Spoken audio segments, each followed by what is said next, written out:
I work for Australian Helicopters based on Horn Island in the Torres Straits. My position's a helicopter rescue crewman. Basically my position is I assist paramedics during medical transfers, and when we're tasked for search and rescue, I'm the person that gets winched down the wire into the water onto the land to assist in retrieving the patients from the water, land, boat, sea, wherever it is. We were winching to retrieve a heart attack patient from a container ship. The winch cable got fouled on the king post at the front of the vessel, snapping the cable, and we fell 15 metres to the deck of the ship. I sustained fractures in my radius, damage to my ulnar nerve, which controls function in my fingers, and multiple fractures through my shoulders, a couple of cracked ribs and shoulder blade as well. Basically, the paramedic was more severely injured than I was. A second helicopter was tasked to retrieve him by winch. He was winched up with a paramedic in a stretcher and returned to Horn Island.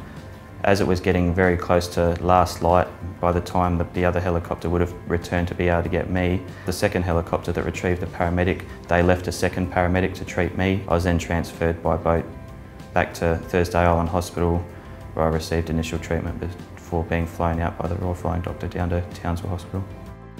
I arrived at Townsville Hospital the morning after, about 5 AM, went through initial scans and some x-rays. I had my arm properly cast, the bone was still sticking out of my arm, and then it was late Friday night that I was flown out from Townsville to Brisbane. Arrived Brisbane at about 6 AM and was in surgery at 8.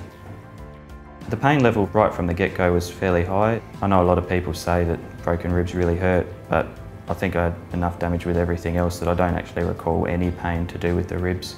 The arm and shoulder was certainly sore, and the painkillers sort of did a fair bit for that in the hospital, but nothing that the doctors or anyone gave me seemed to do much to take the edge off the bruising.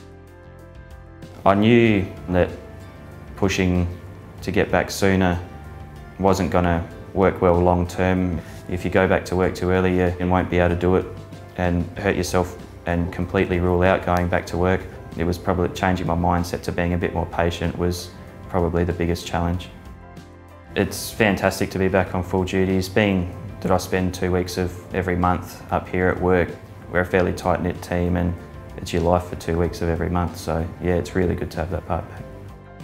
There's always that little bit of a stigma around being on work cover. I can always put my hand on my heart and say, yeah, I was on work cover, but I did work hard to make sure I was back to work as soon as I possibly could have been. I mean, it's just a little bit of recognition for working hard and wanting to get back to work and not taking advantage.